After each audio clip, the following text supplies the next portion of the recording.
Chers bien-aimés frères et sœurs en Christ, recevez mes salutations dans le beau et précieux nom de notre Seigneur et Sauveur Jésus-Christ. Je voudrais, en ce début d'année, souhaiter mes vœux les meilleurs à vous et à vos familles respectives. Je voudrais penser particulièrement à tout le peuple de Dieu, bien sûr. Je voudrais aussi penser à tous les serviteurs de Dieu, de N'Djamena ou des provinces qui sont en train de travailler d'arrache-pied pour l'avancement de l'œuvre du Seigneur. Je voudrais également exprimer mes vœux à tous nos bien-aimés frères et sœurs qui sont à l'extérieur du pays et qui portent l'Église de Dieu dans leur cœur.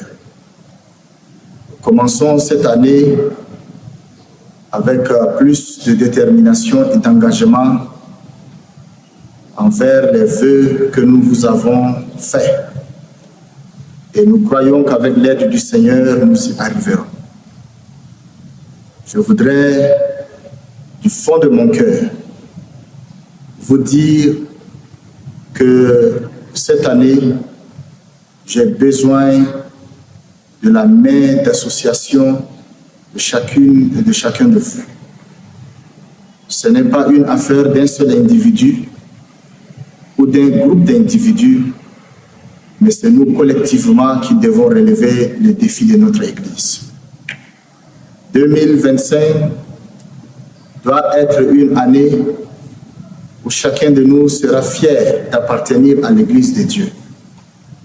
Que ce soit ici au Tchad, ou ceux qui sont des nôtres, mais dans d'autres pays, c'est une année où vous devez être fiers de faire partie de cette famille qui est l'Église de Dieu. Je voudrais, bien aimé, appeler à plus d'engagement dans la vocation. Je voudrais penser particulièrement aux jeunes qui hésitent encore à embrasser leur vocation, leur appel, à répondre à leur appel. Ce que le Seigneur a mis dans votre cœur, de vous lever pour le servir, mais que vous hésitez encore à cause des circonstances de la vie ou de la crainte du lendemain. Je voudrais vous rassurer que lorsque vous vous engagez à servir le Seigneur, vous ne serez jamais déçus. C'est pourquoi je veux une fois de plus réitérer que les portes de l'Institut de l'Église de Dieu au Tchad sont ouvertes. Et nous commençons les cours dès janvier ici. Ceux qui sont prêts peuvent déjà s'inscrire pour commencer les cours. Ceux qui sont hésitants, je voudrais vous rassurer que ce n'est pas le mauvais choix de votre vie. Je voudrais également lancer cet appel à nos frères qui ont le désir dans leur cœur de servir le Seigneur comme évangéliste. Puisque la Bible nous dit, levez les yeux et regardez les champs qui blanchissent déjà. Et priez donc le maître de la moisson pour qu'il puisse envoyer des ouvriers. Je voudrais vous appeler également à vous joindre à la toute première cohorte des évangélistes de l'Église de Dieu. Venez vous faire former, puisque notre mandat, c'est la refondation par un réveil spirituel. Vous serez placés en avant-garde. Évangélistes, c'est vous.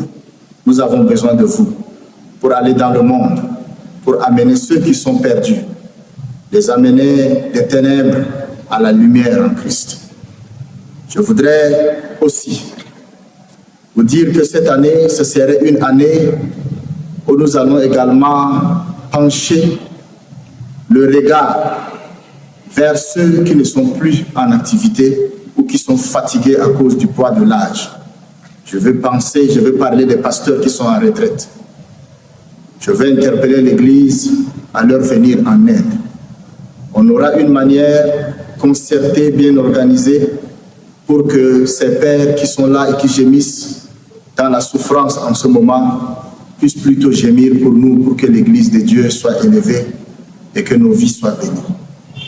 Oui, bien-aimés, ce qui brûle aussi dans mon cœur, c'est que chaque pasteur puisse retrouver l'autorité spirituelle.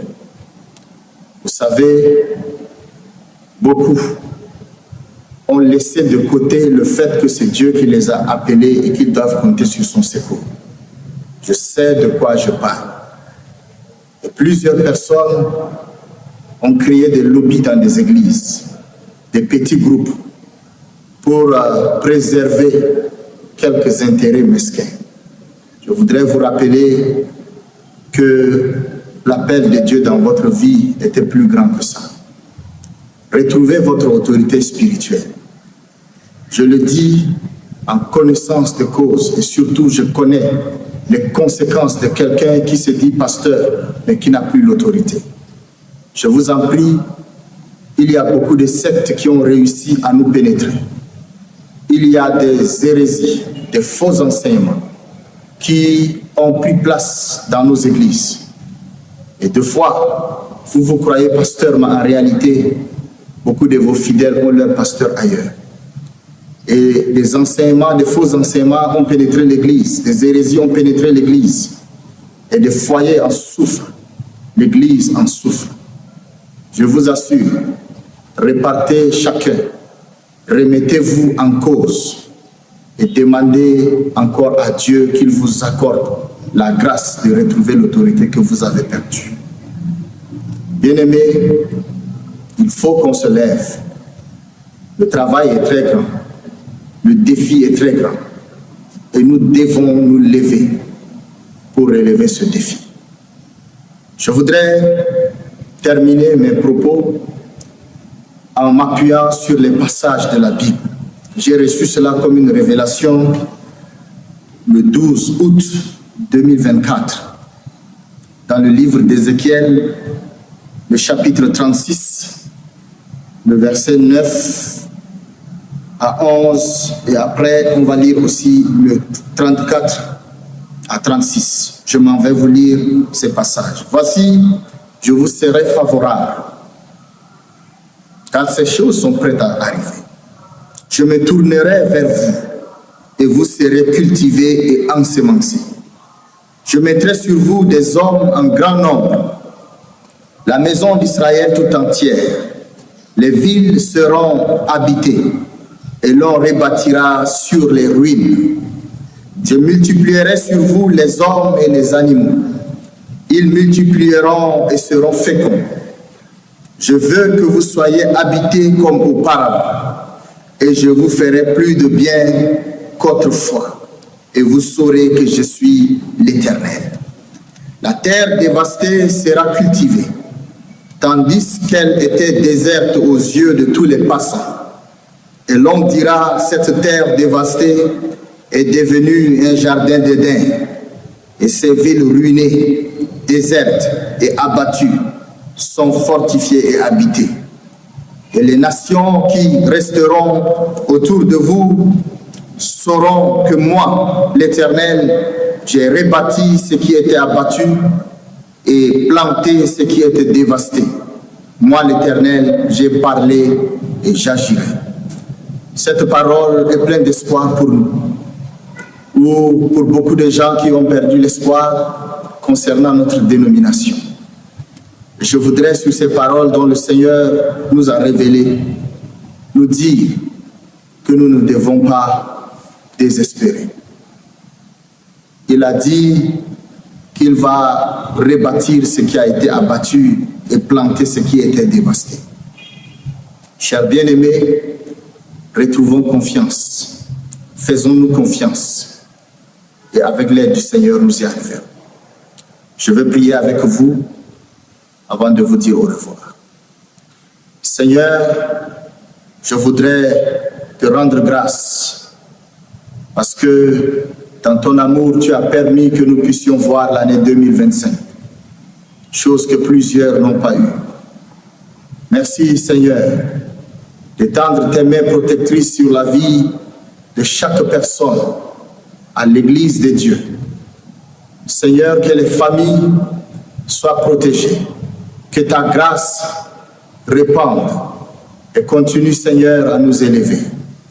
Nous te supplions, Seigneur, qu'en cette année 2025, que le bonheur soit notre partage.